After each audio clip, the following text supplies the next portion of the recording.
Terima kasih Pak Rektor.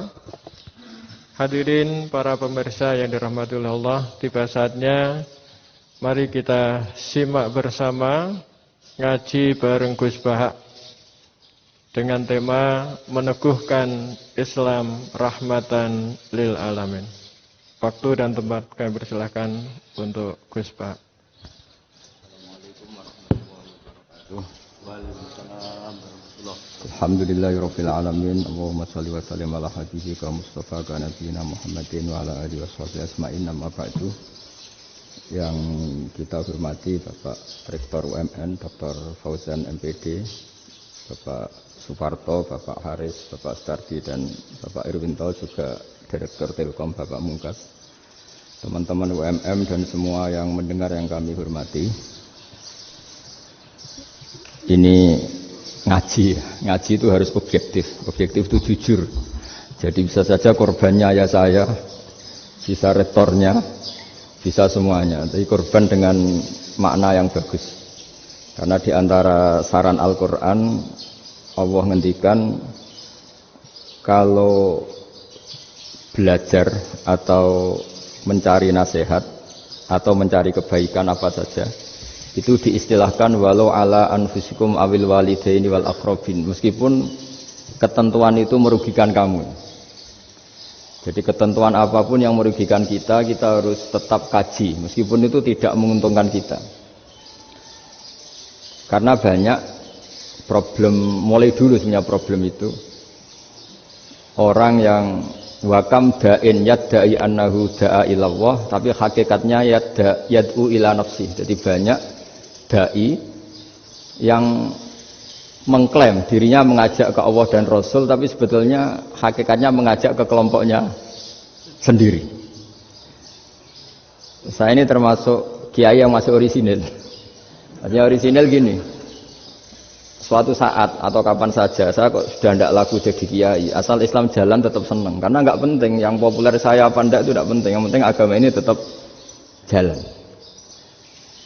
Sama, negara ini harus jalan siapapun presidennya.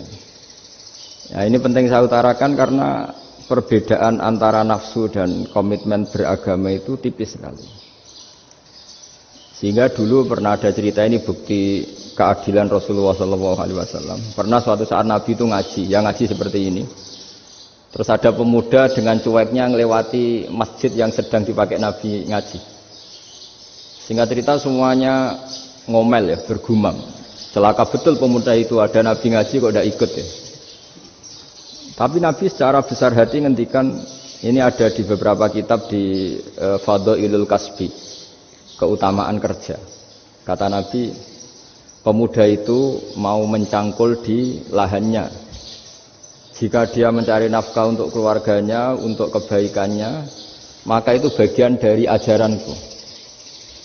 Jadi Nabi berbesar hati bahwa kerja seperti itu bagian dari ajarannya. Jadi tidak harus datang ke majelis ngaji. Dan bisa saja yang sedang hadir itu ya orang yang hindari istrinya minta belanja, dari ngaji terus benar dituntut belanja kan gitu. Mungkin anak-anak UMM yang kesini daripada tengok-tengok yang Malang bosan jalan-jalan ke Rembang gitu. Nah, jadi nggak mesti benar juga niatnya gitu. Jadi ya sama itu. Jadi kalau di dunia kiai yang masih orisinil itu, nafsu itu benar-benar dilatih. Maka masyhur dalam cerita ada orang perang sama Ali radhiyallahu anhu.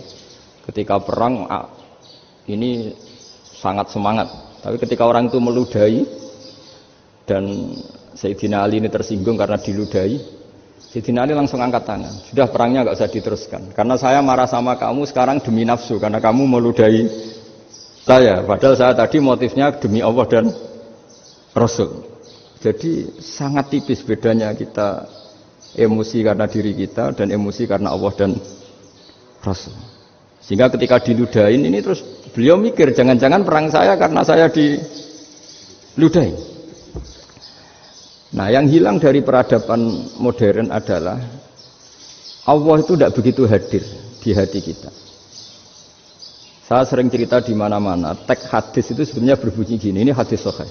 Mangka na yu'minu billahi wal yaumil akhir falyukrim jarahu. Ada yang falyukrim jarahu dhaifahu, ada yang falyakul khairan aw yasmut. Siapa yang iman dengan Allah dan Rasul maka harus memuliakan tetangganya, memuliakan tamunya. Dulu itu ada seorang ulama dipanggil anak muda, dibully terus sekarang. Wahai kiai, datang ke rumah saya. Datang kiai itu. Setelah sampai ke rumah orang itu, silakan kiai kembali ke rumahnya. Saya tidak butuh kiai. Kiai itu dengan riang kembali. Setelah di rumah dipanggil lagi. Pak Yai, silakan datang ke rumah saya. Datang lagi. Ya senyum-senyum kiainya santai. Wah, nggak jadi butuh Pak Yai. Silakan kembali lagi. Sampai 3 kali. Oh itu kalau rektor digitukan marah itu. Dosen marah. Kiainya santai. Santai, senyum-senyum, rileks. Ketika ditanya, kenapa Pak Yai tidak tersinggung? Jawabannya unik. Anak muda, saya ini senang sekali nuruti perintah Allah, disuruh menghormati tetangga. Sehingga ketika Anda manggil, ya saya datang. Ketika Anda nyuruh pulang, ya saya pulang. Saya senang sekali nyenangkan tonggo. Dan itu perintah Allah, jadi tidak ada hubungannya dengan kamu. Wah, pemudanya nangis minta dimaafin. Kalau kita kan enggak, kita ini dosen, kiai, mungkin kita doktor, mungkin kita profesor. Tapi kita ini sering didikte oleh orang bodoh. Kalau orang bodoh itu jengkel, lo kita ya jengkel. Lo kamu jengkel, dijengkelkan orang bodoh itu namanya terdikte. Itu bodoh apa pinter? Oh itu tidak pinter sama sekali. Kalau betul-betul kamu pinter, hanya bisa didikte oleh Allah Subhanahu wa Ta'ala. Jadi antara hukum Allah apa? Wa ahsin man asa'a ilaika. Berbuatlah baik sama orang yang berbuat buruk sama Anda. Itu dikteannya Allah. Kalau dikteannya orang-orang bodoh kayak dimangkel ben mangkel, terus kamu mangkel. Itu bodoh apa pinter? Nah, problem kita kekinian adalah wong pinter, wong bodoh itu podo-podo bisa didikte oleh sekelilingnya. Terus karuan wataknya perempuan seperti itu, wataknya anak-anak seperti itu, kita didikte. Anak-anak jengkelin kita mangkel, berarti kita didikte oleh orang bodoh. Makanya agama itu unik, kadang ngendikan wa ahsin man asa'a ilaika, kadang wasil man qata'aka, sambunglah orang yang memutus kamu. Karena dengan demikian kita hanya didikte oleh Allah Subhanahu wa Ta'ala, bukan didikte oleh hukum sosial. Cara Jawane nak ngapiki tangga sing apik akeh tunggale. Berbuat baik sama yang berbuat baik pada kita itu mbok orang fasik ya seperti itu, maling ya seperti itu, sama. Tapi kalau berbuat baik sama orang yang berbuat jelek sama kamu itu baru luar biasa. Dan memang tagnya hadis wa ahsin man asa'a ilaika. Berbuat baiklah sama orang berbuat buruk sama kamu. Jadi enggak boleh orang didikte. Makanya ngaji di sini diantaranya saya akan cerita dalam sebuah hadis sahih, dalam hadis hasan yang diriwayatkan Imam Tirmizi, ada kalimat dari Rasulullah sallallahu alaihi wasallam. Dawe Nabi, la takunu imma'atan, taquluna in ahsanan nasu ahsanna, wa in zalamu zalamna. Walakin watti'u anfusakum in ahsanan nasu antuhsinu, wa in asa'u alla tazlimu. Kamu jangan jadi orang yang mudah diombang-ambingkan oleh orang sekeliling kamu. Yaitu kamu mengatakan, jika orang baik ke saya akan baik, jika orang buruk ke saya juga akan membalas buruk. Itu namanya Anda didikte. Tapi berkomitmenlah kamu akan berbuat baik meskipun orang lain berbuat buruk. Nah sekarang logika sosialnya begini. Kalau di Indonesia itu ada 1000 kiai, ada 1000 profesor yang ingin membenahi Indonesia. Rata-rata orang awam itu semau gue. Terus mereka mendikte kita. Perilakunya agak simpatik, perilakunya jengkelin. Terus 1000 profesor ini ikut jengkel. Itu kira-kira jadi solusi apa goblok bareng? Sama 1000 kiai ini ikut jengkel, ini jadi solusi apa goblok bareng? Goblok bareng. Nah problem sekarang kita ini biasa didikte orang bodoh. Nah makanya ciri khas orang muslim itu kata Nabi, mangkana yu'minu billahi wal yaumil akhir. Jadi baik tetangga karena perintahnya Allah dan Rasul. Pentingnya apa? Bedanya karena berbuat baik ini perintahnya Allah, mbok tangga apik lah kita tetap apik karena perintahnya Allah dan Rasul. Begitu juga dengan hubungan dengan istri, dengan anak. Bojomu lagi cerewet lah ya tetap apik. Karena dengan cara itu kita hanya tunduk kepada Allah dan Rasul. Tapi kalau kamu, istri saya kalau baik ya saya baik, kalau enggak ya enggak. Berarti Anda didikte oleh perilakunya dia. Itu latihan Ya kalau dalam bahasa pondok latihan jadi wali itu yang paling berat. Nabi itu kalau sama orang munafik itu sabarnya Masya Allah. Padahal Nabi berso kalau orang itu orang munafik. Karena dengan cara seperti itu bahwa kebaikan Nabi pada seseorang itu atas perintahnya Allah dan Rasul, bukan atas nama servis. Kalau Nabi hanya baik kepada Abu Bakar, itu mungkin orang bilang, wis adune wong Abu Bakar baik sama Nabi. Tapi kalau Nabi baik sama orang munafik, Abdullah bin Ubay bin Salul, itu kalau nggak perintahnya Allah dan Rasul itu nggak bisa. Nah ini cobalah berlatih seperti itu sehingga kita tidak mudah didikte. Ya saya ulang lagi nggak mudah apa? Didikte. Maka di antara kebaikan Allah dan Rasul adalah bahkan orang zalim saja diberi jatah rahmat. Makanya tadi seperti mukadimah yang dibaca Pak Haris tadi, agama ini rahmatan lil alamin. Orang yang zalim saja dapat jatah apa? Rahmat, apalagi yang soleh. Nah kemudian yang perlu dicatat, kenapa kita menjadi enjoy dengan Islam? Islam itu adalah agama yang tidak didikte oleh materi. Jadi kalau Anda ingin makan enak, mungkin kalau pikiran kebanyakan orang, anak-anak muda yang milenial, yang gaul, ingin makan enak ya makan yang disukai. Misalnya sate atau bakso Malang atau apalah. Kalau orang-orang yang jadi wali gak gitu cara berpikir. Ini yang masih orisinil. Ditanya, ini dunia baru kesulitan makanan, baru resesi. Cara makan enak gimana? Jawabannya lucu. Ya gampang, idamuhu alju. Idam itu lauk. Kalau kamu ingin makan lauknya paling enak apa? Alju. Kamu harus lapar banget. Sampai kalau puasa itu melihat tempe itu wah luar biasa. Tapi kalau kamu nggak puasa, air putih itu nggak menantang. Tapi kalau puasa, tempe air putih itu menarik dan Anda tetap lahap. Apa? Karena lauk terbaik adalah alju, yaitu lapar. Lah tapi kita ini enggak, kita ini kayak orang bodoh. Kayak orang bodoh tadi, profesornya makan nyaman ya kalau sesuai selera. Lah itu kan sama dengan anak-anak ABG. Anak ABG itu makan lahap ya kalau yang disukai. Lalu bedanya apa ABG sama profesor? Kalau cara berpikir masih sama kan itu. Kiainya juga gitu. Kiai makan enak kalau yang disukai, kalau enggak ada. Lalu bedanya apa kiai sama orang awam? Orang awam juga gitu, makan lahap ya kalau yang disukai. Nah, ternyata perilaku kita ini yang pintar sama yang bodoh sama, Mas. Kalau kamu ingin berkasta lebih baik, itu cara makan enak itu apa? Idamuhu al-ju'. Lauk terbaik adalah karena kita sangat lapar. Makanya masyhur dalam cerita-cerita tarikh sirah nabawiyah. Nabi diberi hadiah, beberapa hadiah. Di antaranya ada yang diterima, ada yang enggak. Termasuk yang dikembalikan itu dokter. Ada seorang raja memberi hadiah Nabi dokter Tobit. Itu sama Nabi dikembalikan. Karena dokter ini sudah lama kumpul Nabi itu enggak pernah sakit. Akhirnya dokter ini putus asa, ini enggak perlu diobatin. Ketika ditanya, kenapa ya Rasulullah engkau tidak pernah sakit? Karena kita ini kaum, kita ini komunitas masyarakat yang tidak akan makan kecuali lapar. Dan kalau sudah makan, berhenti sebelum kenyang. Jadi sederhana sekali pengobatan zaman Nabi. Sebagian besar penyakit itu pasti disebabkan kita ceroboh dalam hal makan. Sudah ngerti kalau durian masalah, kalau makan durian ini enggak kehitung gitu, apalagi kalau gratisan itu tambah banyak gitu. Pola tidur juga gitu kata Nabi, dan kita tidak tidur kalau tidak sangat ngantuk. Nah itu namanya orang-orang soleh yang sudah tidak didikte materi. Kalau yang didikte materi kan bisa tidur nyenyak kalau kasurnya enak, AC gini-gini.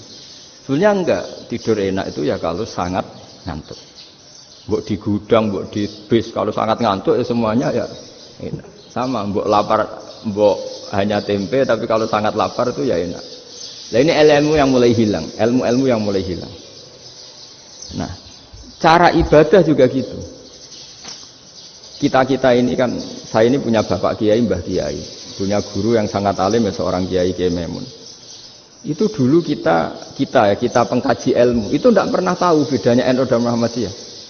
Karena dulu Mbah Darwis itu, Kiai Dahlan itu, dulu ngajinya bersama Mbah Hasyim ketika di Indonesia yang ngaji Mbah Soleh Darat. Mbah Soleh Darat itu dulu ngajinya sama buyut saya ke-6, namanya Mbah Soleh Asnawi di Kudus.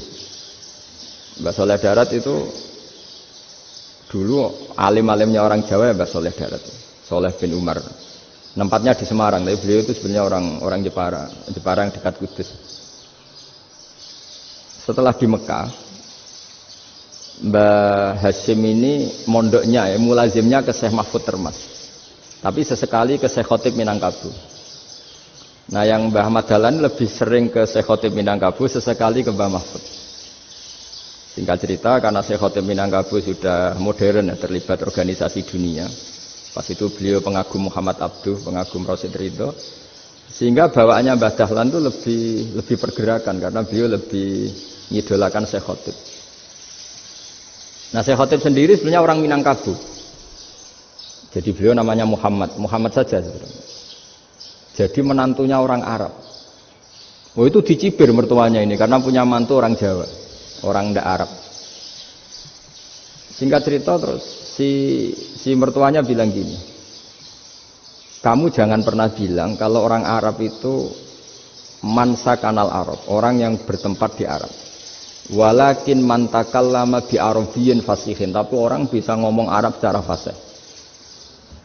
Singkat cerita, kalau kamu tidak percaya, nanti suatu saat menantu saya kalau Jumatan, tidak usah kamu kasih tahu, langsung suruh jadi khotib. Nggak usah kamu kasih tahu, sarannya tidak usah kamu kasih tahu. Kalau sekarang kan enggak. Kalau dosen mau jadi khotib kan mengumpulkan materi dulu. Lucunya di antara materinya itu dari TV. Makanya jadi ribet kan khutbah sekarang. Kalau musim corona ya akan ngomong corona, musim apa yang ngomong apa. Jadi lagi-lagi didikte oleh media. Sebenarnya kalau ngomong kan sesuai kebutuhan umat, ini obatnya apa. Tapi enggak sesuai trending topik, itu kan kayak anak-anak gaul. Ini dokter kok gitu kan aneh. Singkat cerita si khotib ini enggak dikasih tahu, saya Muhammad tadi enggak dikasih tahu, langsung disuruh khutbah. Fatakallama bikalamin fasihin. Dia ngomong fasih sekali. Bahkan ngalah-ngalahi fasihnya orang Arab asli. Semenjak itu beliau dapat gelar Al-Khotib, orang yang cakap berpidato berkhutbah. Makanya terus dia Syekh Khotib Al-Minangkabau. Jadi orang Indonesia itu luar biasa. Dulu yang namanya orang Indonesia di Arab Saudi itu dihormati sekali, karena yang kesana itu pasti ulama. Sudah alim di Indonesia kesana, termasuk Mbah Ahmad Dahlan, Mbah Hasyim dulu karena sama-sama muridnya Mbah Soleh Darat. Lama-lama yang kesana itu TKI TKW itu ya mulai agak dibully. Dulu Syekh Nawawi di antara ijtihad yang dihormati itu beliau mengkritik nyuwun sewu orang yang kan orang biasanya normalnya kan muji orang mati syahid. Hebat orang mati syahid itu hebat gini. Oke, kita sepakat orang mati syahid itu hebat. Tapi kata Imam Nawawi dengan syarat niatnya itu li'ila'i kalimatillah dan itu bawaan takdir. Saya ulang lagi, itu bawaan takdir, harus mati di medan perang. Tapi tidak boleh seseorang ini niat perang tapi niatnya supaya syahid. Karena kalau begitu berarti dia berniat supaya menjadi maktulal kafir, orang yang dibunuh orang kafir. Kedua, dengan dia mati berarti pasukan Islam berkurang. Berarti dia ingin pasukan berkurang, hanya ambisinya dia ingin langsung ke surga. Misalnya pasukan orang Islam itu 10, orang kafir 10. Kalau kamu ingin syahid berarti mati 1 kan, tinggal 9 kan. Lah kalau yang seperti itu 10 kan mati semua. Gara-gara ingin syahid akhirnya perangi rapati tenanan, benang mati, benang mlebu swarga. Kata Syekh Nawawi, ya enggak. Kalau kamu perang sama orang kafir ya niat menang. Dengan niat menang ini kamu ingin li'ila'i kalimatillah. Tapi kalau kamu ingin syahid berarti kamu menuruti keinginan nafsu kamu yang cepat masuk surga. Itu orang Arab kagumnya bukan main. Karena di mana-mana orang itu dinilai dari niatnya. Paham ini ya? Tapi perang loh ya, dalam kondisi perang, bukan teroris. Perang itu artinya orang kafir yang ingin bunuh kita, itu perang namanya apa? Perang. Dulu orang cerita syahid itu hanya pokoknya syahid itu hebat, pokoknya syahid itu hebat. Syahid di medan perang itu hebat, pokoknya syahid di medan perang hebat. Tapi ketika Syekh Nawawi memberi penjelasan ilmiah, jika kamu perang ingin cepat mati, ingin cepat syahid, artinya ini untuk pemenuhan diri kamu, karena kamu bayangkan langsung masuk surga. Kamu lupa bahwa dengan kamu dibunuh, kekuatan Islam berkurang. Akhirnya beliau memberi penjelasan, syahid itu bagus, itu sebagai takdir. Hanya takdir itu kita perang yang ingin menang, tapi takdirnya mati. Jangan dibalik, oleh perang rapati tenanan, benang mati namun bu. Itu yang pertama, termasuk ulama yang pertama memberi penjelasan itu Syekh Nawawi. Akhirnya melahirkan kekaguman yang luar biasa dengan tafsir Munirnya itu. Terus beliau itu orang yang rileks kalau menjelaskan ilmu. Ini ya juga guru-gurunya Mbah Hasyim, Mbah Guru sama Mbah Hasyim, sama Mbah Ahmad Dahlan Syekh Nawawi itu. Jadi dulu yang alim di Arab itu ada Syekh Nawawi, ada Syekh Khotib Minangkabau, ada Syekh Bakir Jogja, ada Syekh Mahfud Termas. Itu orang Indonesia banyak sekali yang alim. Bahkan diantaranya yang dikagumi Al-Azhar itu juga orang Indonesia, nama Syekh Abdul Manan, itu mbahnya Syekh Mahfud Termas.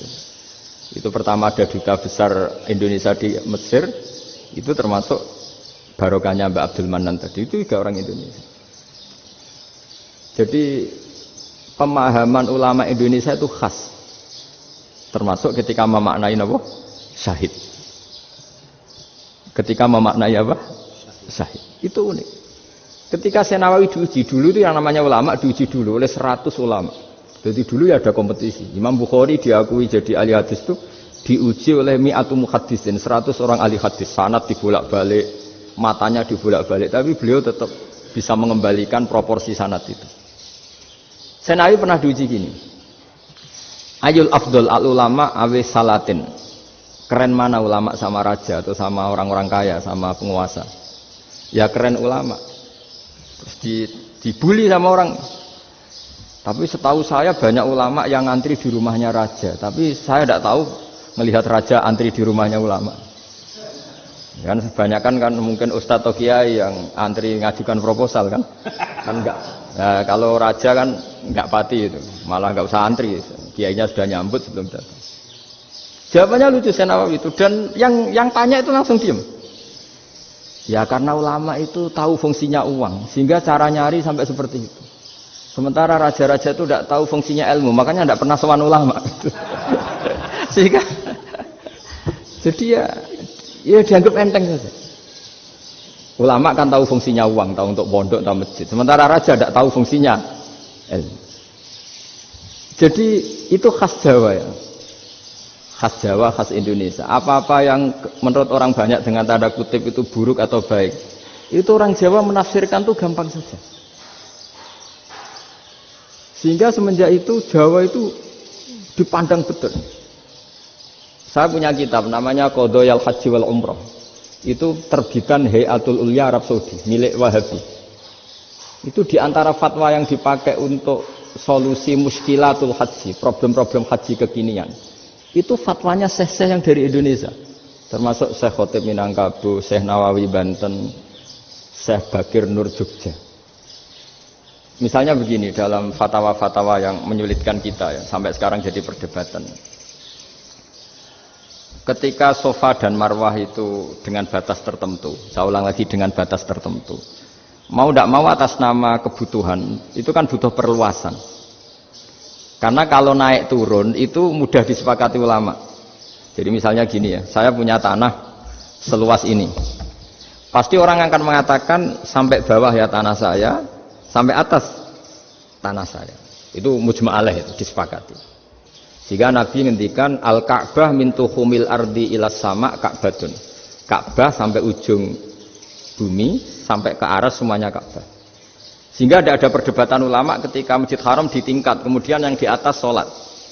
Tetap dia menghadap Ka'bah. Tidak harus diluk melihat di bawah, enggak. Karena Ka'bah sampai langit.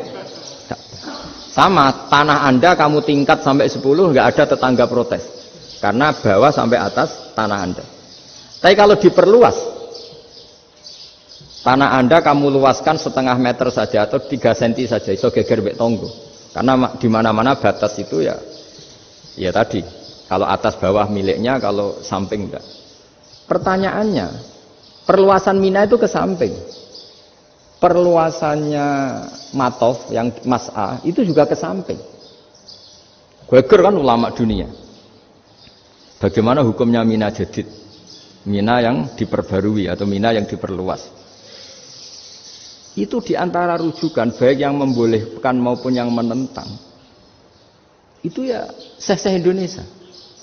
Itu orisinal tuh. Saya punya kitab orisinal terbitan Hayatul Ulya, kira-kira ya kemenaknya Arab Saudi kalau di Indonesia itu.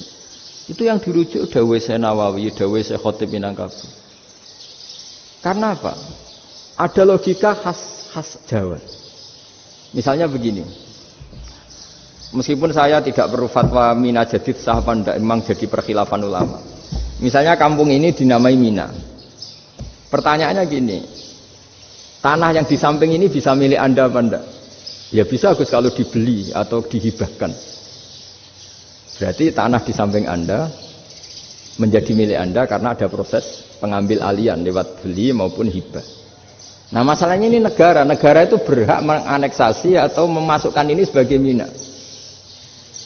Itu ulama Jawa kalau ditanya, alasannya apa? Fa innal muttasila bis-syai' hukmu dzalika syai'.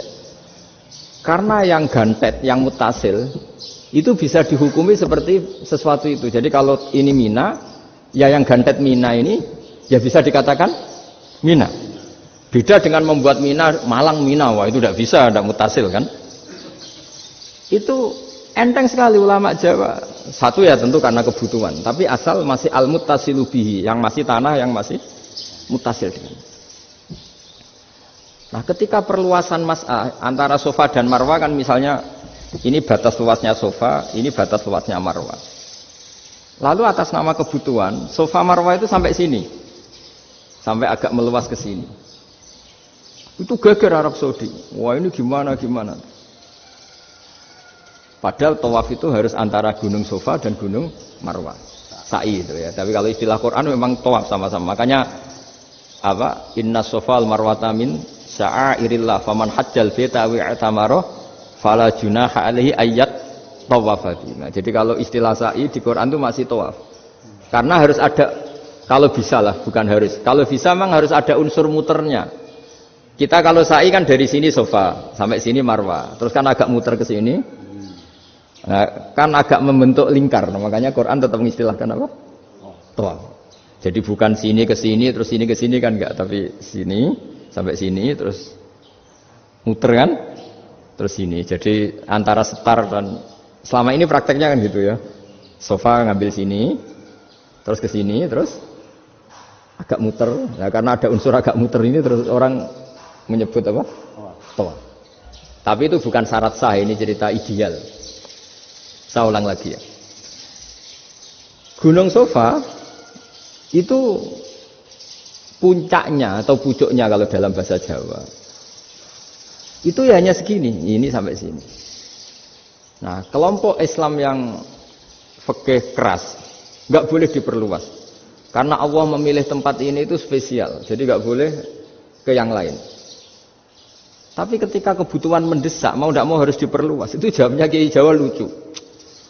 Gunung sing ketok itu sing dhuwure tok. Sikilane luwih hombo. Jadi kan gunung kan bentuknya gini. Nah, sofa yang kecil itu yang atasnya, tapi sikilannya sini kakinya lebih luas. Jadi boleh perluasan asal tidak melebihi kakinya. Nah, dihitung ya lebih luas.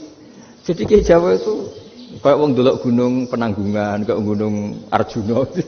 Di mana-mana puncak gunung itu lebih kecil timbang kakinya. Artinya diperluas ini bukan berarti tidak di sofa dan tidak di. Itu khas Kiai Jawa. Jadi jangan kira orang Jawa itu tidak hebat sekali. Termasuk perkembangan hotel di Arab Saudi. Itu dulu sebelum ada hotel. Buyut saya kelima atau keenam dulu haji, namanya Badur Rahman.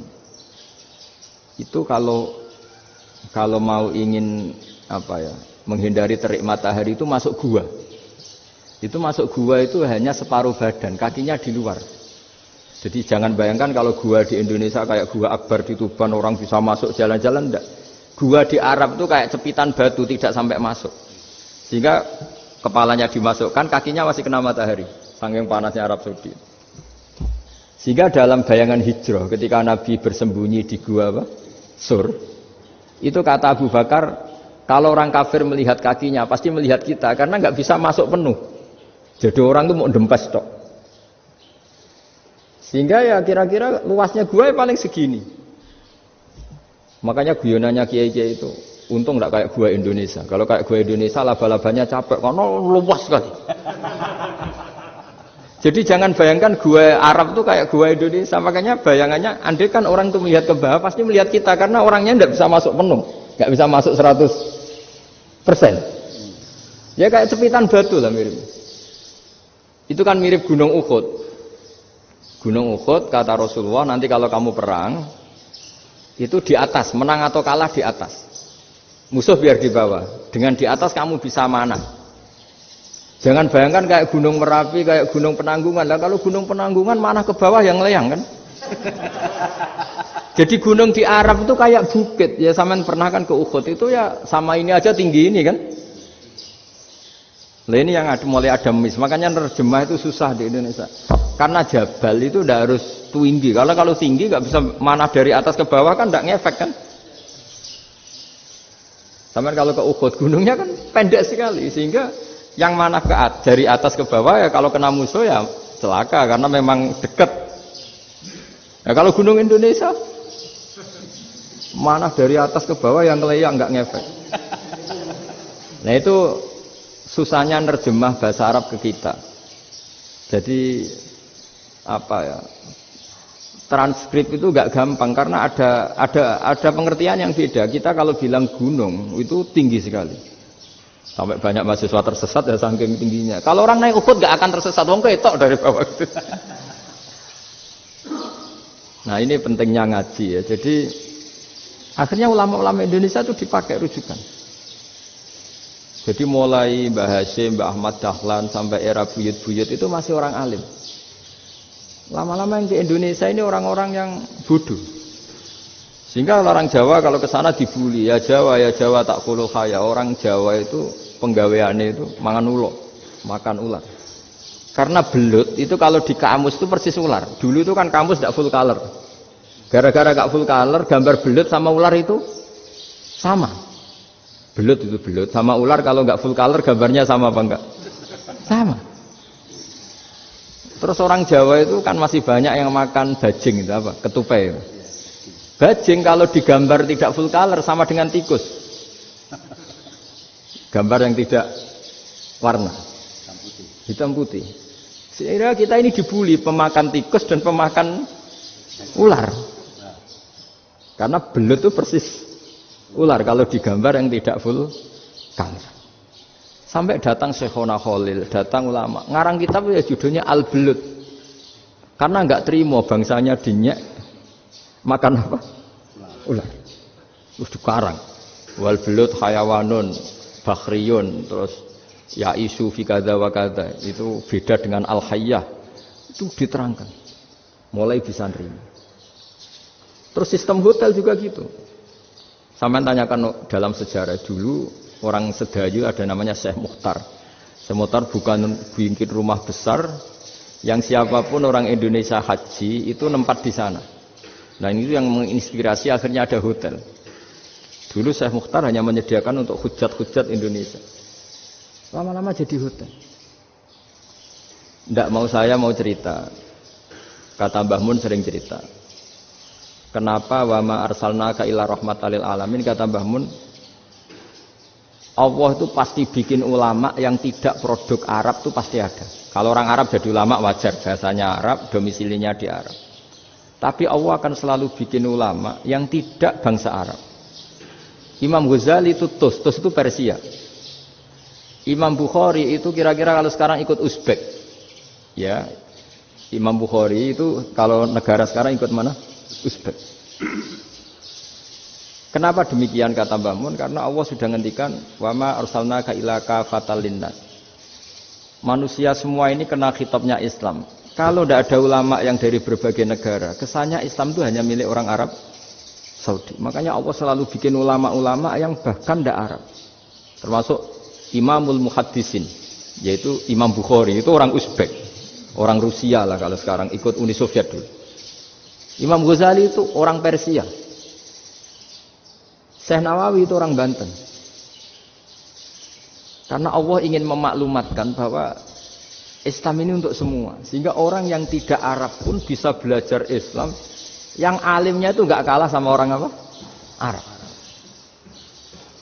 Makanya ini PR ya. Kalau Gus Dah Ploso nanti ngendikan suatu saat Orang belajar Islam itu bahkan orang Arab pun bisa belajar ke Indonesia.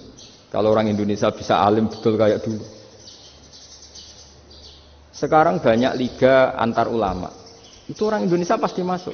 Ulama-ulama top dunia. Itu pasti orang Indonesia banyak yang masuk. Karena tadi, ketika orang Indonesia baca kitab, itu orang Arab itu kagum. Kok bisa ada bahasanya baca secara benar?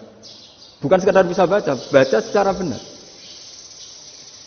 Karena memang dilatih sedemikian rupa di pondok-pondok. Makanya kita semua lah, yang alim di Indonesia itu kemana-mana ya pasti alim.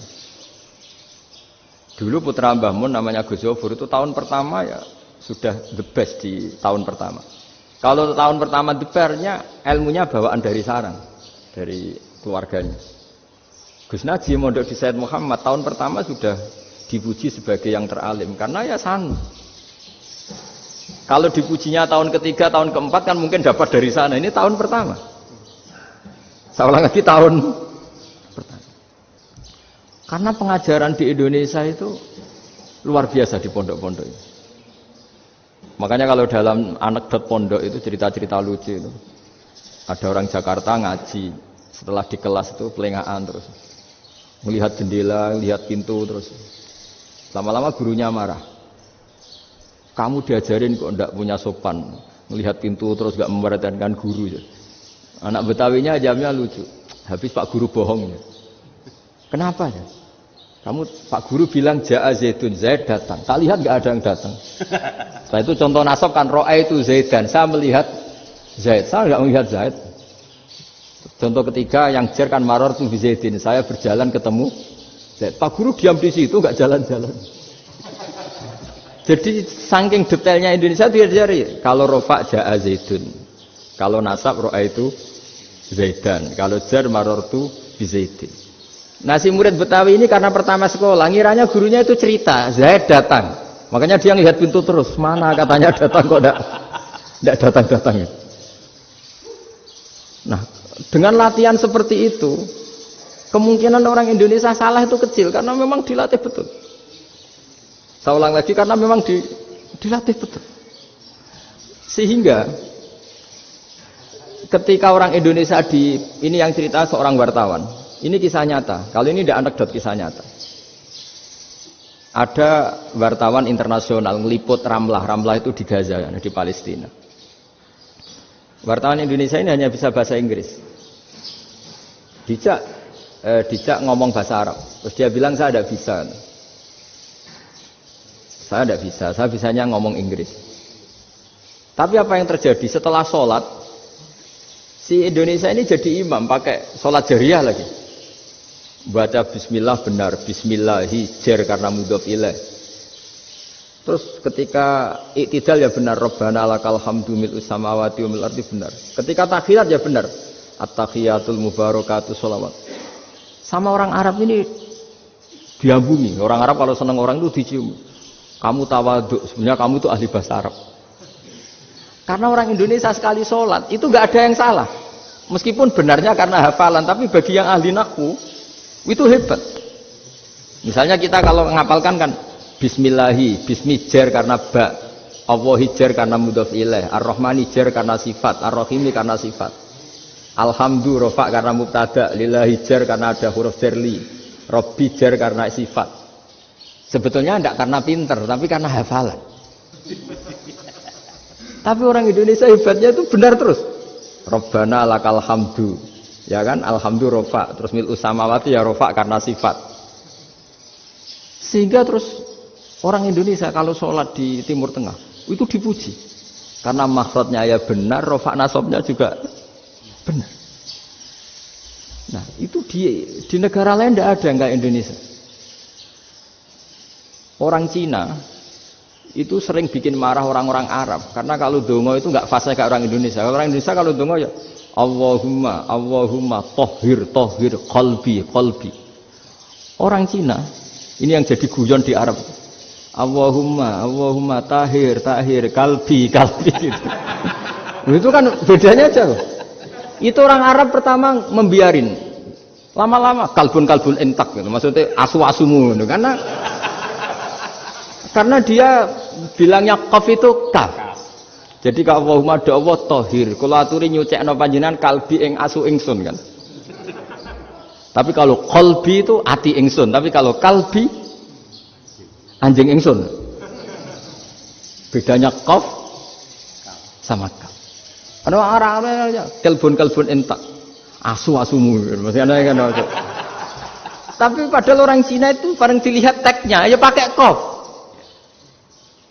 Orang Indonesia enggak, mulai kecil dilatih sak fase-fase. Sampai ya sulit betul latihan Fatihah itu. Kalau di Kudus malah sampai 3 bulan Fatihah itu. Sampai at-tahiyyatu, kurang bersih. At-tahiyyat sampai gitu. Sampai ada cerita itu orang dipanggil maftuhin itu enggak melengak, harus maftuhin. Baru melengak. Tapi barokahnya itu orang Indonesia kalau dongo memang benar-benar Allahumma tahhir qalbi. Ya Allah sucikan hati kami, bukan tahhir kalbi. Karena sekali jadi kaf itu maknanya anjing saya. Ya Allah sucikan anjing. Jadi ini orang Indonesia.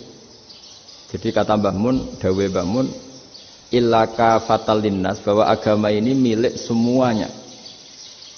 Itu diantara bukti Allah menghendaki atau mendesain Islam seperti ini, orang yang belajar di Indonesia itu pengetahuannya Islam, pengetahuannya tentang Islam itu tidak kalah sama yang belajar di Al-Azhar, sama yang belajar di Arab Saudi. Makanya ini PR-nya UMM, PR-nya IAIN, PR-nya UIN. Bisa enggak sealim mereka dalam bahasa Arab? Nah, bahasa Arabnya mau man anta, ana zaidun. Jangan sampai, karena kita di sana ini kadang dibully. Orang Arab tuh kalau bully kita, sampai tak kasih cerita. Oh, itu ngawurnya Masya Allah. Kata dia, ada anak orang Indonesia haji. Si anaknya orang Indonesia yang dijotos sama anaknya orang Arab. Dijotos, dipukul. Singkat cerita terus si orang Indonesia enggak terima, anaknya yang orang Arab dipukul. Yang balas bapaknya. Orang Arab tanya, lima ada dorobta ibni, kenapa kamu mukul anak saya? Itu orang Indonesia bahasanya, wah aku biasa.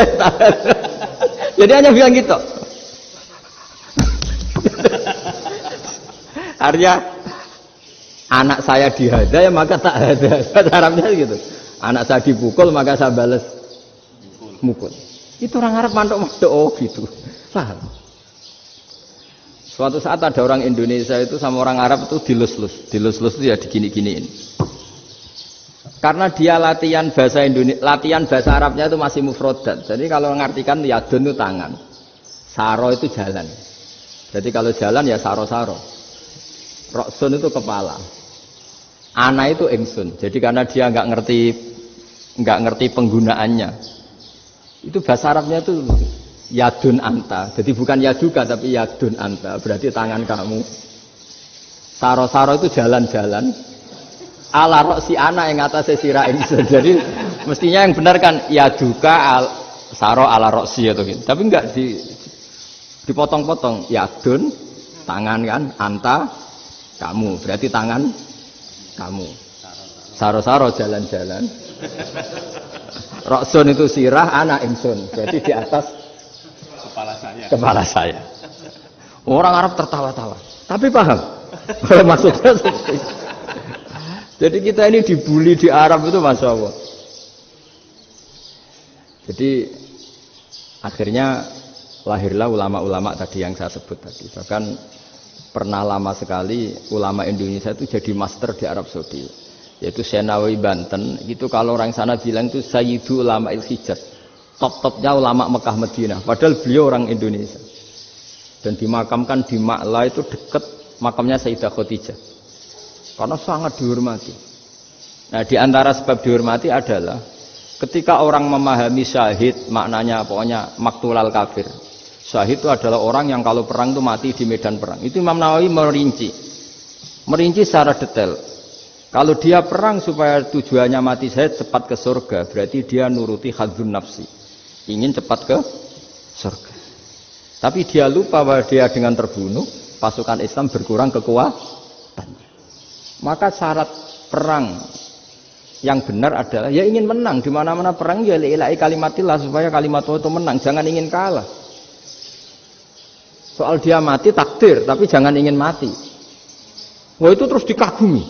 Ternyata memang, oh iya ya kalau pasukan Islam 10, kafir 10, kita ingin syahid, berarti ya kalau orang ingin syahid kan terus mungkin perangnya ada hati-hati, main ngawur saja terus kalah mati. Sudah kalon 1 kan, terkurangi 1 kan. Nah kalau semuanya 10 punya niat gitu, nah itu Syekh Nawawi. Syekh Nawawi itu orang yang begitu gampang nerangkan Quran. Bahkan ketika orang Arab kesulitan ngartikan famasaluhu kamasalil kalbi intahmil alaihi yalhas atau tatrubuna yalhas. Orang Tomak itu ibarat kayak anjing. Anjing itu kamu kasih makan ya tetap melet, menjulur-julurkan lidahnya, kamu ndak ya ndak. Imam Nawawi ditanya, "Ma wajhu sibbi?" Lalu wajah tasbihnya di mana? Beliau menjawab, "Fit Tomak." Jadi anjing punya 2 sifat yang berlawanan. Di bab ilmu dipuji. Enggak ada hewan yang mudah menerima ilmu kayak apa? Anjing.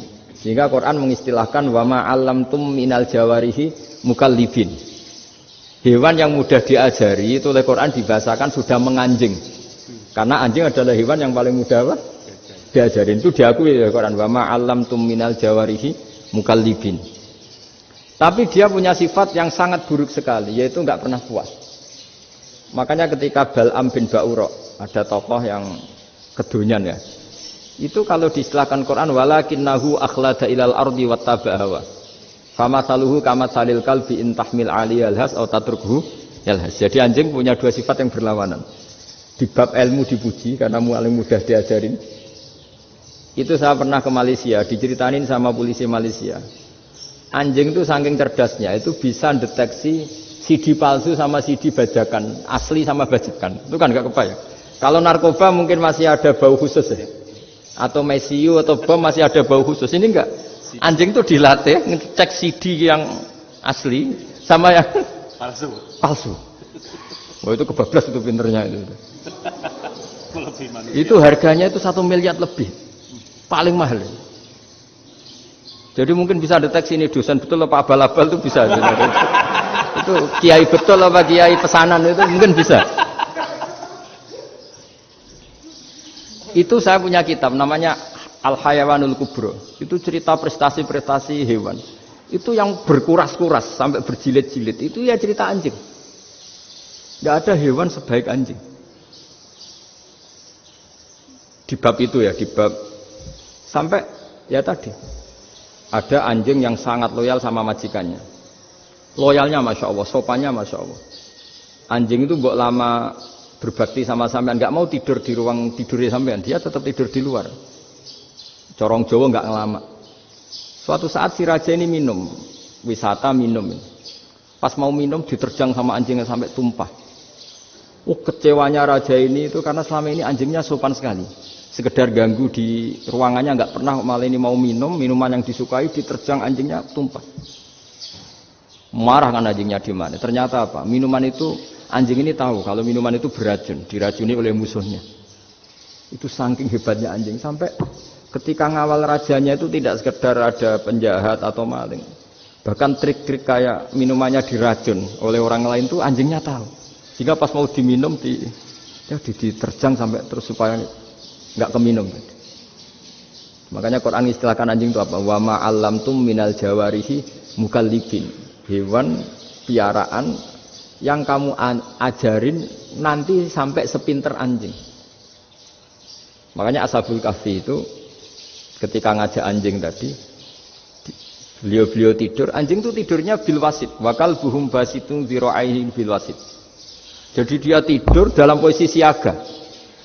Loh coba anjing itu nggak pernah sekolah, karena dia posisi menjaga, tidurnya itu kayak siaga gini. Bukan ngorok semadep ke atas terlentang, itu enggak.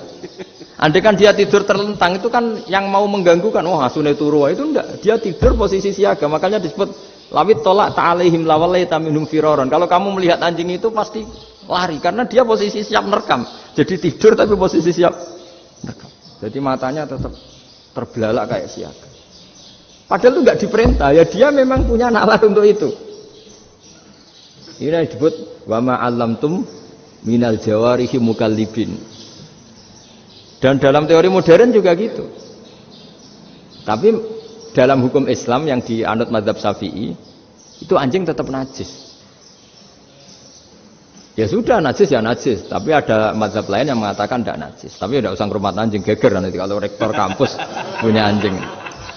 Tapi ilmu itu bagus untuk kelangenan kadang. Andai kan tidak ada mazhab Malik, maka kita kesulitan menceritakan Ashabul Kahfi yang hewan piaraannya itu anjing. Tapi misalnya anjing disucikan, kita juga nanti susah menjelaskan hadis Nabi malaikat itu tidak masuk rumah yang di situ ada apa? Anjing. Maka ilmu itu, makanya kata Imam Sa'roni, sebagian ilmu itu memang kelangenan, tapi nggak boleh jadi praktek. Tapi harus ada. Misalnya begini, contoh paling gampang. Api dalam mazhab Syafi'i kan alat pensuci hanya dua, air dan tanah. Ya saya ulang lagi, air dan tanah, yaitu tanah untuk mensucikan najis anjing. Imam Abu Hanifah menambahkan api. Mazhab Syafi'i itu agak kesulitan ketika ada batu bata dibikin dari tanah-tanah yang bercampur kotoran. Mazhab Syafi'i akan kesulitan karena di situ ada najis yang jadi materinya bata. Hukumnya gimana kalau nanti dipakai masjid?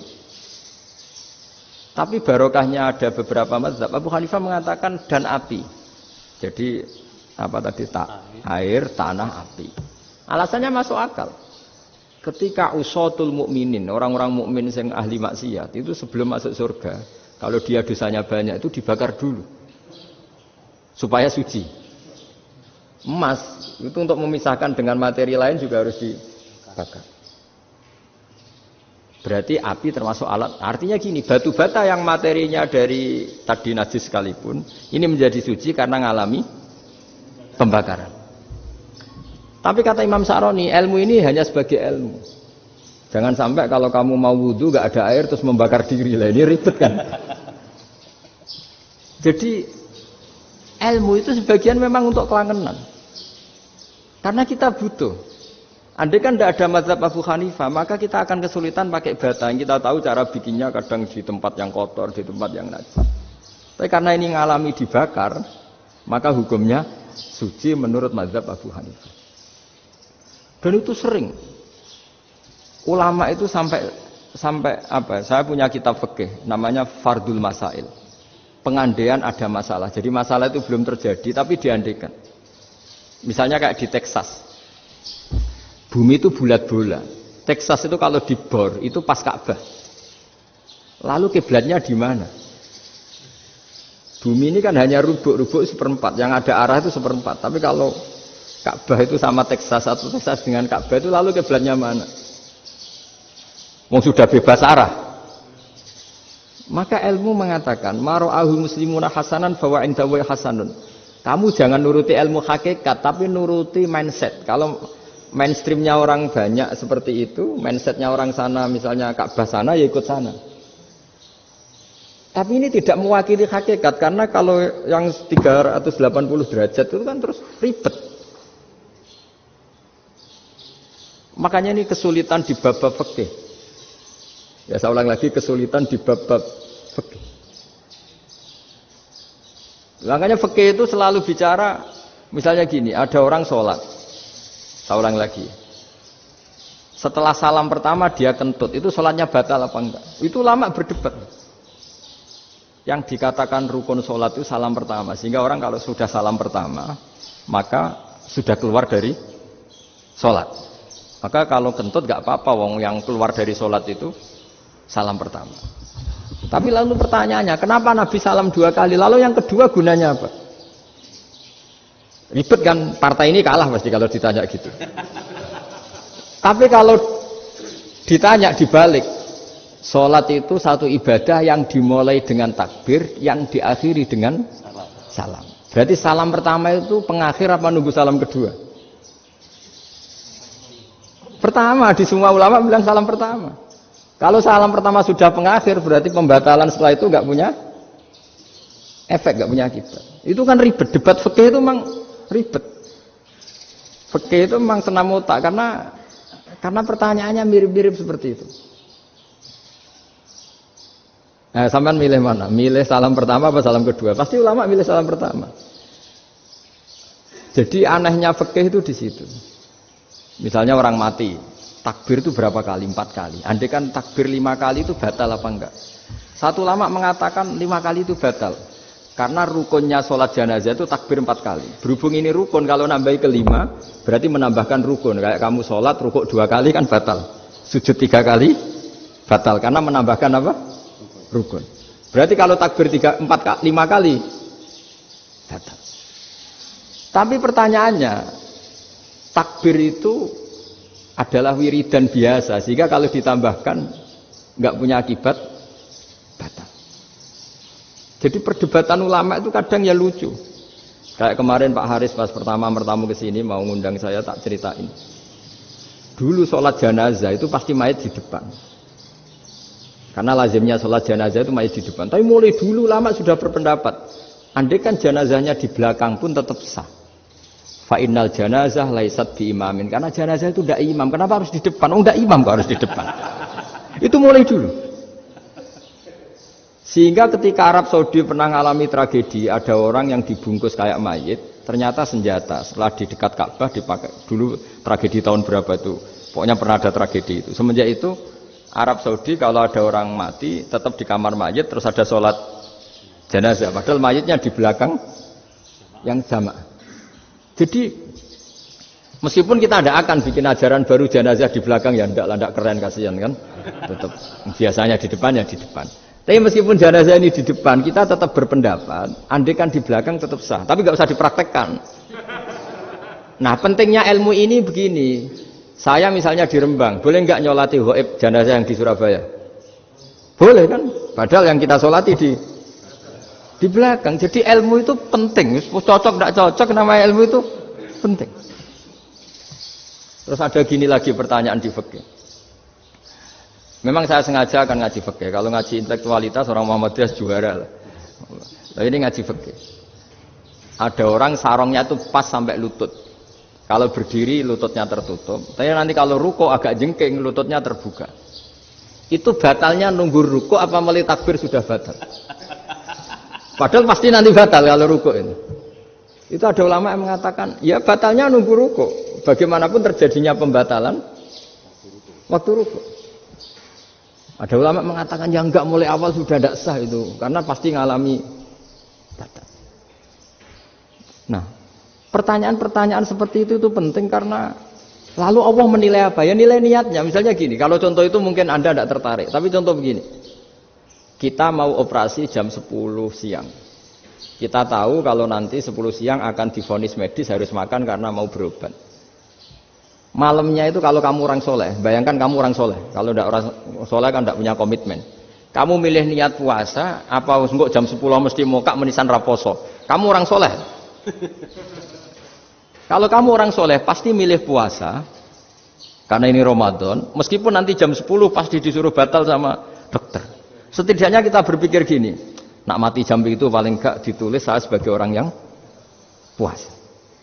Jadi perasaannya orang soleh itu beda. Kalau orang kok sampean barang menisan raposo kok ya mesti.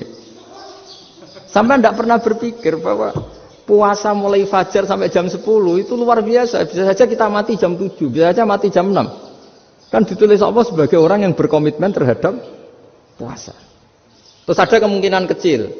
Adalah jam 10 itu dokternya sakit atau nggak jadi ke sana. Berarti kamu kan nggak jadi buka.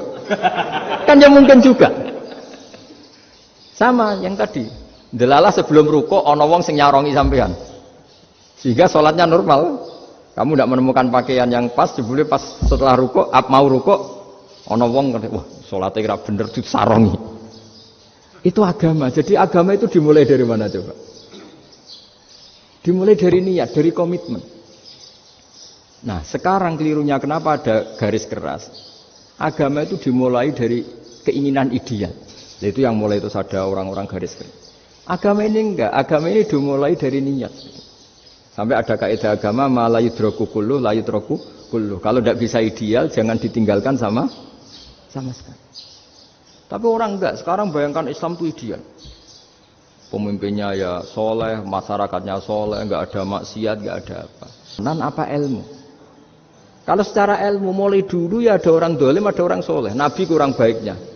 Di angkatan itu ya ada orang munafik.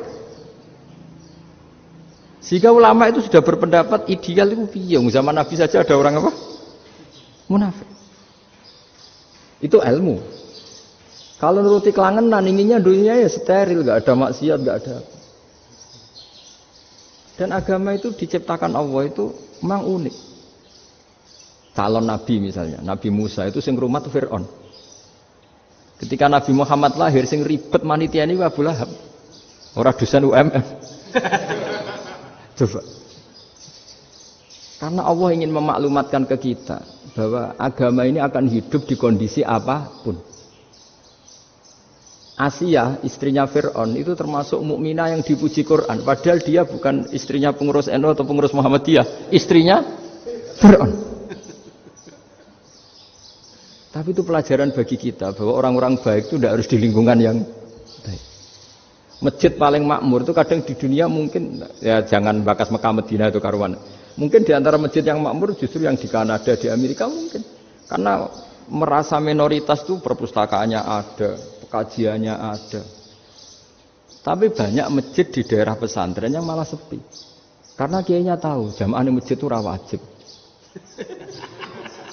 Lalu itu ada daerah pesantren, saya ulang lagi ada daerah pesantren. Didikon pengajian, monggo nekani pengajian, maca selawat ning omahe ganjaran padha wae. Ribet kan?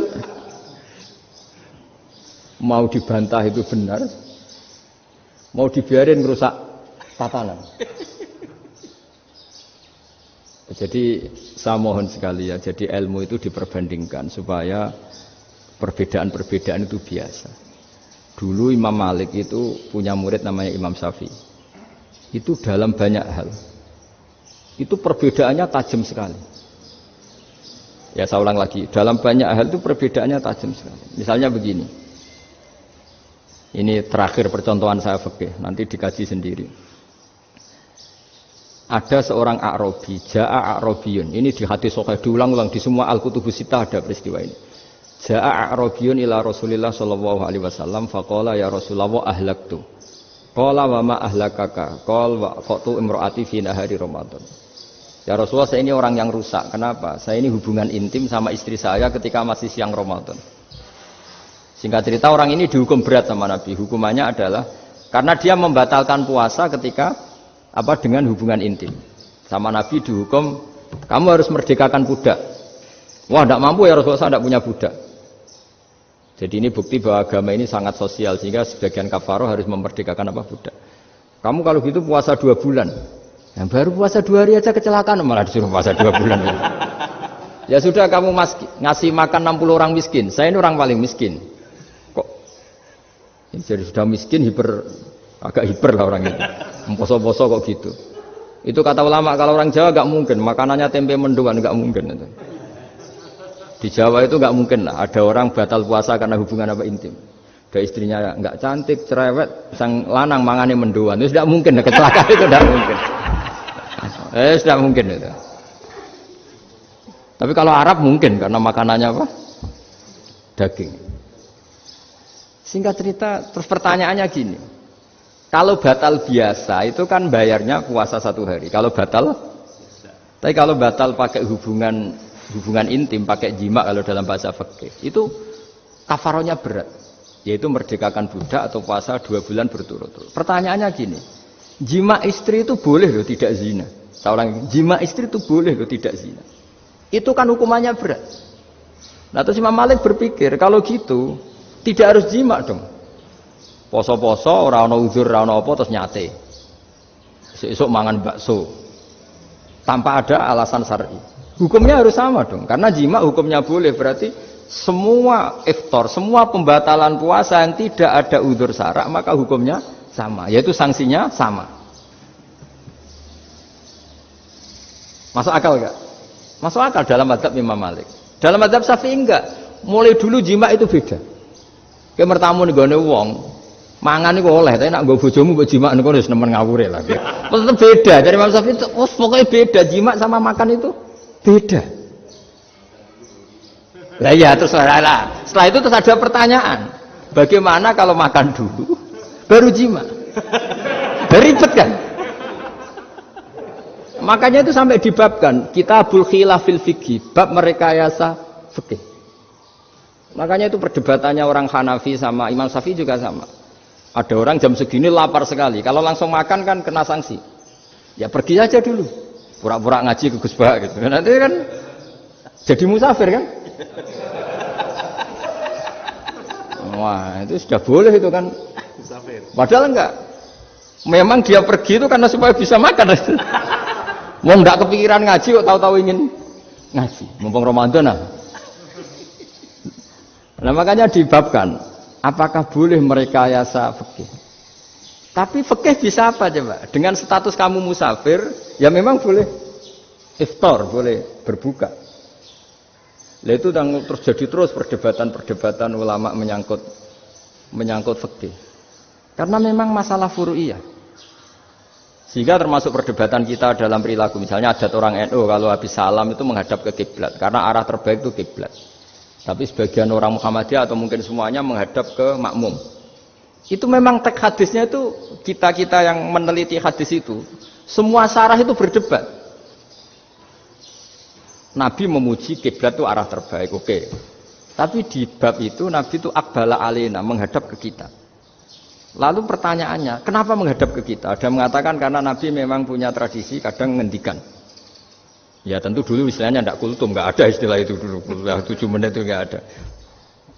Tapi ada ulama yang analisis begini, termasuk kitab Fathul Bari. Nabi itu tokoh sentral, taruh lagi Nabi itu tokoh sentral. Ini kata kitab Fathul Bari, bukan kata saya. Nah, orang-orang yang imamu kaumi, orang-orang yang jadi imam di daerah masing-masing, tetap kalau sholat itu ikut Nabi. Ikut Nabi setelah salam langsung pulang. Jadi sebetulnya salam langsung pulang itu ya ada sejarahnya, karena dia mau jadi imam di daerahnya. Nah, tidak kebayang kalau Nabi itu madhep kiblat. Kalau Nabi madhep kiblat, orang yang masbuk, yang barusan datang, pasti langsung usolli misalnya fardhu isya'i misalnya. Terus makmum Nabi, padahal Nabi sholatnya sudah selesai. Jadi intinya gini kata Fathul Bari. Imam setelah salam itu harus bikin gerakan atau omongan atau apa saja yang menunjukkan kalau sholatnya selesai. Di antara gerakan itu adalah beliau harus menghadap ke hadirin atau menghadap ke utara.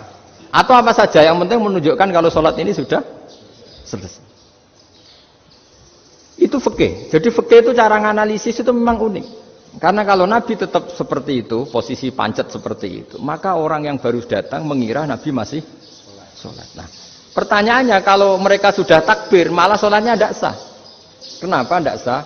Menggantungkan sholat atau mengikatkan sholatnya dengan orang yang sudah tidak sholat. Jadi menjadikan orang yang nggak sholat sebagai imamnya kan nggak boleh.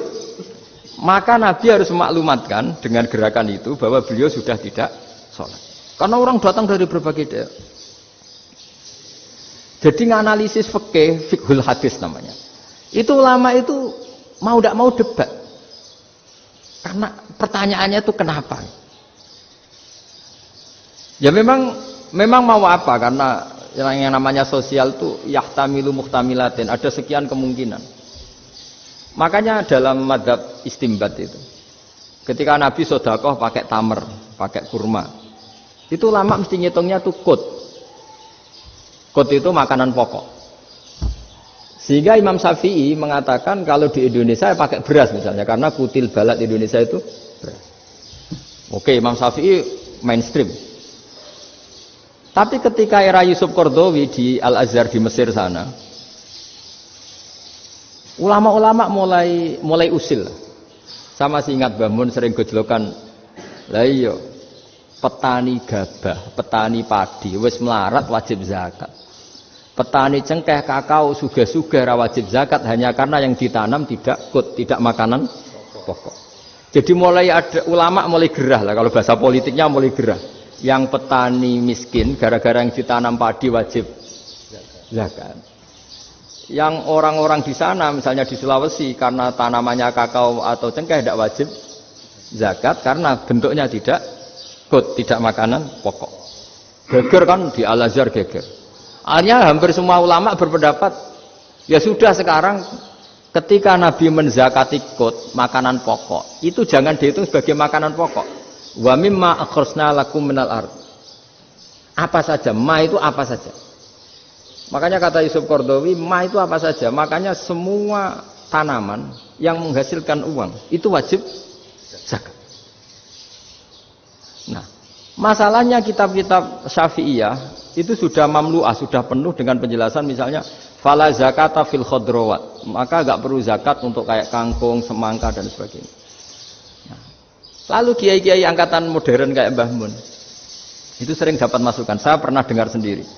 Yai, saya ini punya sawah 1 hektar, tak tanamin padi, itu nggak pernah kaya saya. Sekarang tak tanamin kangkung malah saya kaya, karena tiap 3 hari panen tak kirim ke Jakarta. Itu orang Indramayu yang tanya. Jadi tanam padi nggak pernah kaya, tanam kangkung kaya. Nah, karena dia orang soleh, kalau zakat boten. Mau diwajibkan zakat tidak makanan pokok, mau tidak wajib dia kaya. Semenjak itu perubahan di Indonesia ikut. Akhirnya ada zakat, pokoknya asal tanaman yang 1 nisab ya wajib zakat. Masih ada debat lagi. Ketika nanam ingin dipanen, itu dia petani apa pedagang? Karena nanti perdebatannya ikutnya zakat zuruk, zakat tanaman apa zakat pedagang. Kalau sampean nggak pernah debat berarti sebenarnya Anda tidak dosen Islam ini. Dosen tidak pernah diskusi fikih apa? Islam. Karena saya berkali-kali punya tamu itu begini, Gus saya ini pedagang melon. Tapi dia penanam melon. Jadi pedagang yang agak ingin badi banyak. Itu caranya gini Pak Rektor. Saya misalnya pedagang melon. Daripada saya kulak di pasar atau dari petani sudah mahal. Nyewa tanah sekian hektar terus ditanami melon. Setelah berhasil ini dia zakatnya tanaman apa zakat pedagang? Karena dia nanam itu mentalnya sudah pedagang. Padahal nanti zakatnya beda kan? Yang 1 2,5%, yang 1 rubul usur sama nisul usur sama usur. 1/10 sama 1/20. Kalau zakatnya zuruk kan 1/10 atau 1/20. Yang 1 rubul usur, kira-kira 2,5. Saya ulang lagi ya. Jadi di era modern itu kita jadi bingung, pedagang tapi gayanya petani, petani tapi hakikatnya. Jadi gampangannya gini ya, kalau saya pedagang beras, kok saya kaya raya, itu mendingan nyewa sekian hektar untuk ditanamin beras, ya, padi ya, daripada tengkulak, daripada beli. Akhirnya perdebatannya, ini zakatnya pakai apa? Misalnya tebu, misalnya petani tebu. Oh jelas kalau juga nanam tebu itu ingin dijual. Masa apa sih es tebu berhektar-hektar? Nah, kira-kira kalau menurut jenengan ini zakatnya zakat apa? Tijarah atau zakat tanaman? Mentalnya tijarah, mentalnya pedagang. Nah ini saya hanya mau cerita. Khilaf, kadang-kadang orang angen-angen. Khilaf itu nggak mungkin enggak.